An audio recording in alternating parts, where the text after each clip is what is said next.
Alrighty guys, just a quick simple video here. I wanted to show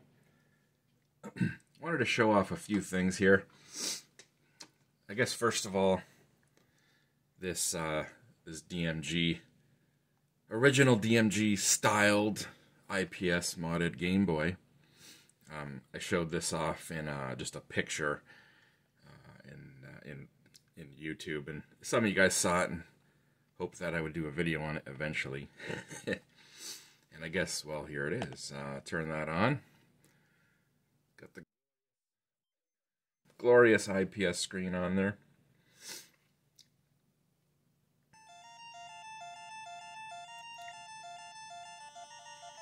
Yeah, it works great. It is a cheap aftermarket shell, and it did have a few issues coming together. Around the port here, if I can get this thing off. Yeah, it doesn't even want to come off easily. It's very tight around here. When the case, when the shell was coming together, the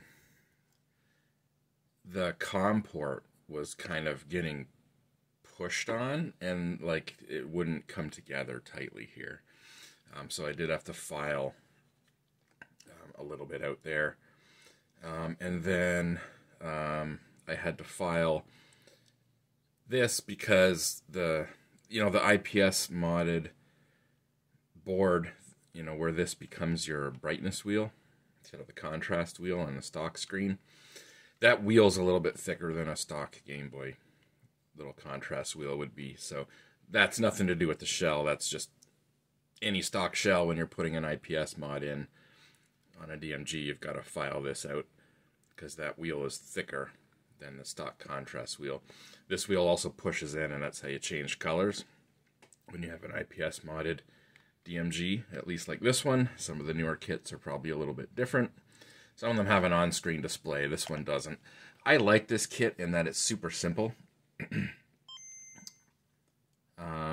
It's just brightness up and down, and you press in to change colors. And I like the simplicity of this kit.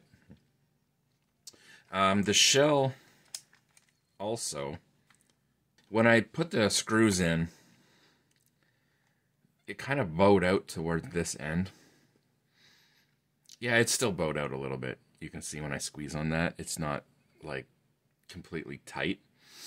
And I've got these screws as tight as they can go before they strip. The shell is like slightly bowed out in this corner. You can see that there when I press. Kind of squeezes in a little bit. So again, this was a cheap shell. This is not like a Funny Playing branded one. I don't think Funny Playing makes a plain gray one. It's hard to find just a plain gray one that's like good quality. The other gray one I saw, it didn't have the Nintendo Game Boy on there. I think actually, yeah. I think Funny Playing or maybe Retro 6 does a gray one, but there's no labeling on it. So, yeah, it is what it is. It looks good, it looks the part, and it feels okay. It feels fine.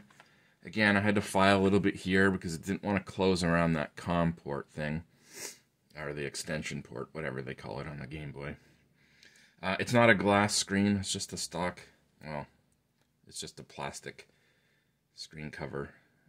The shell came with the screen cover and the buttons and the membranes. And that's the last thing we're going to talk about is membranes. I also wanted to show this off. This is just really cool. At work we got a 3D printer. And so you may have seen a little Day of the Tentacle guy. And this little link back here, if you can see that. No, I guess you can't.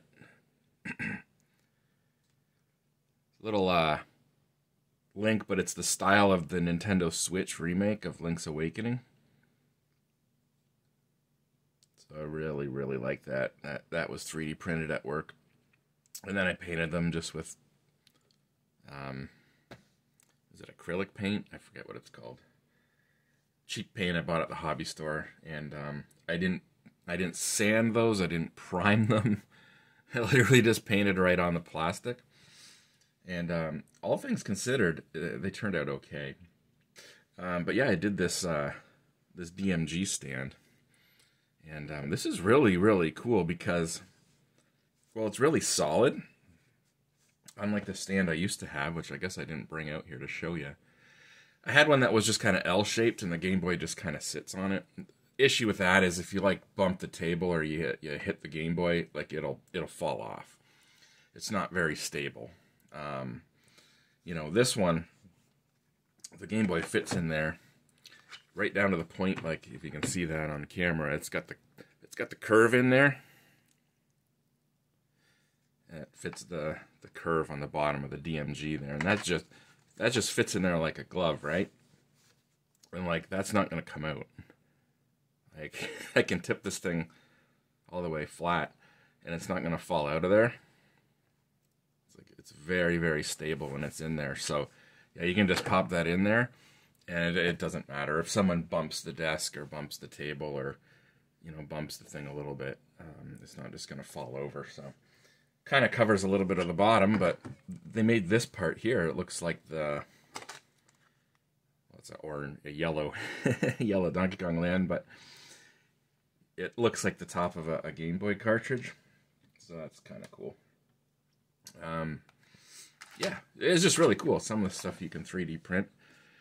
This one didn't turn out perfect. The back corner is lifted a little bit.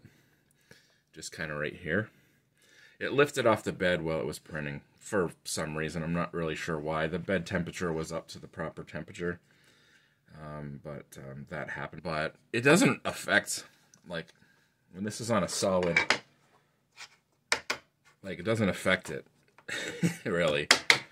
You know what I mean? So it's like, you could barely notice it, and if I didn't point it out, you might not have noticed it, especially when the Game Boy's sitting in there. You're not really going to notice it, so it's not a big deal. Otherwise, it's pretty much perfect. It's just a nice, solid little thing. I like the design of it, and like I said, you throw your Game Boy in there, and it's not going to fall out. It's not going to fall over. So, yeah, that's pretty cool. The last thing I wanted to talk about is membranes. I made this picture, this meme, if you will. I posted this on Reddit like a year ago or something, and the joke is, if you're a Game Boy modder, you like the stock membranes.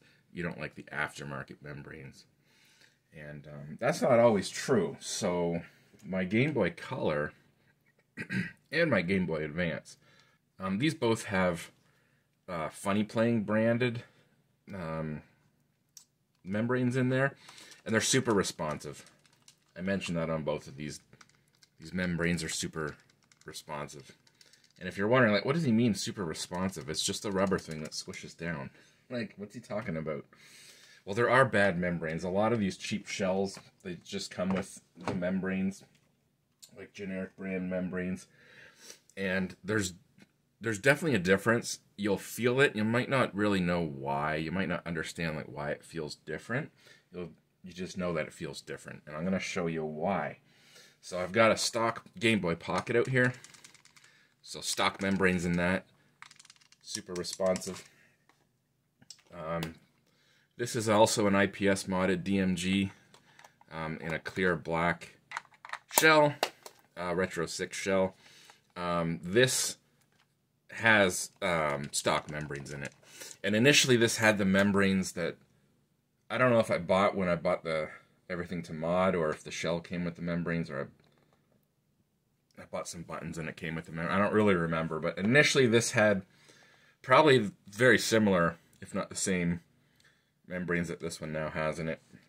And I noticed it on this one, and pretty quickly I opened it up and swapped in a stock pair of membranes. I got lots of stock pairs of membranes from like broken DMGs. So yeah, this one is, I'm pretty sure these are just stock buttons, stock membranes. The D-pad might be aftermarket. I think the D-pad on this one's aftermarket. And then this one's all aftermarket buttons. They look like stock buttons, but they're aftermarket buttons, aftermarket membranes. So here's the difference. So I can take this one, which has, again, has stock membranes in it, or I can take the Pocket. And when you push down, it kind of it kind of just suddenly gives. It's not a click. This is a rubber membrane we're talking about. But you know, you put a little pressure on, you put a little pressure on, and then boom, it collapses. Right?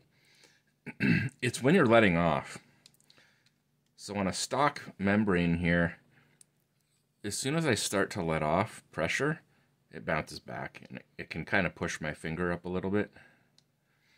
So this one does that. This one's prime. This pocket's in really good shape. So the membranes on this are like in really, really good shape.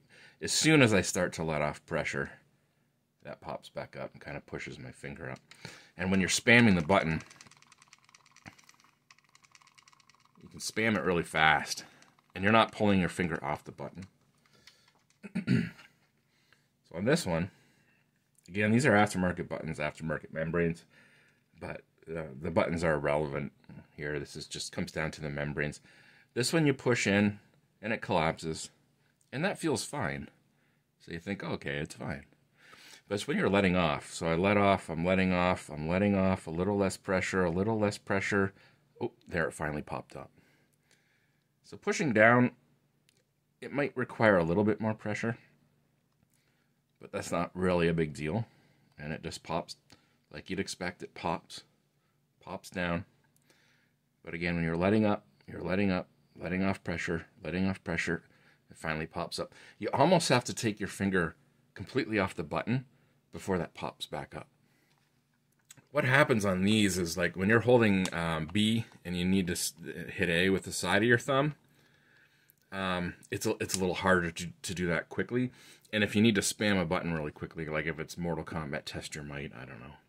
What'll happen on this is, see, a lot of times it's, if I try and spam the button really fast, it's getting stuck down compared to this.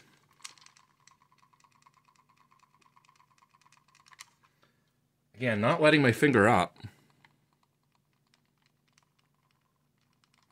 That's going in and out every time just by putting on the pressure, letting off the pressure, putting on the pressure, letting off the pressure, but not lifting my thumb completely. And when you try and do that on this one, it gets stuck down a lot. Like I'm doing the same thing, but the button's actually just stuck down the whole time. That's the difference. You push it in, it pops in, that feels fine. It's when you're letting off, you've got to let off almost completely before it'll pop back up again. So, yeah, this I'm going to have to change. I'll pull this apart. I've got an extra set of stock membranes somewhere, and I'll put that in there. Other than that, though, yeah, it looks great. I guess I don't mind that this isn't glass, you know. I used to make a big deal about if that was glass or plastic, but, like, truthfully, if this isn't at stand all the time, or it's in one of these when I'm not playing, it's probably not going to get that scratched. If it does get scratched, I'll put a glass one on it, but honestly, it looks good with the plastic one on there. So, yeah, that's it, I guess. I wanted to show this DMG, show it off a little bit more, and talk about, again, the cheap shells, right? This one's a Retro 6 shell. This came together fine. This didn't require any filing. It wasn't tight here where it was pushing around that extension port. You know, it came together here. It's dead straight. I've talked about the battery doors, how it's really easy to put the battery door on. And then, you know, I've talked about the cheap shells. Again, had to file it around here. It's really tight around there. Again, it's kind of bowed out a little bit, so it won't come completely together there. The screw in that corner, by the way. See, it's up here. It's not down here. The screw's not right down in that corner. It's up here a little bit. So you can tighten this as tight as you want. You'll tighten that until it strips. But it will not pull this corner down. It's just the way it is. And the battery cover on this one.